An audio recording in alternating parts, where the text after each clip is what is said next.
it was quite easy to be swept into the wave of activism because the real need was there.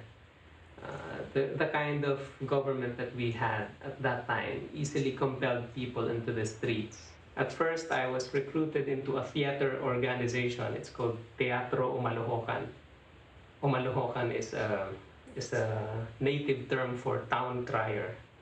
So the town criers were the ones holding bells and tang, tang, tang. Before I knew it, I was getting less and less interested in my academics, in my schooling, and more interested in the kind of education only a revolutionary organization can provide.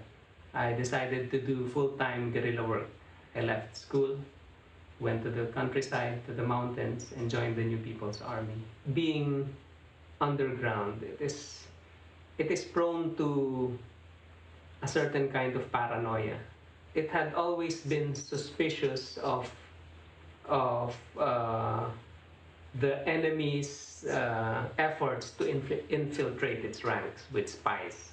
In the middle of this violent cycle of torture, false confession, pointing fingers, and ballooning, when I myself was also swept into the whirlpool.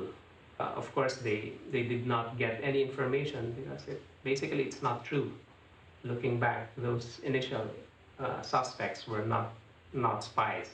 We were in detention in the mountains where we were chained, our hands and our feet. We were detained in makeshift detention centers, and we cannot really move around because our feet were chained at the base. We were barely fed. We all looked like Auschwitz prisoners at that time. So we were skin and bones, basically. Well, the torture was painful. The mental torture was even more long-lasting. The physical ones, I still carry the scars in my body, but the mental one was the toughest to accept, because it is impossible to accept the fact that you are being tortured by the very people to whom you have given your total trust, to whom you have given your whole life. Because I was being tortured by my own commander, by my own colleagues.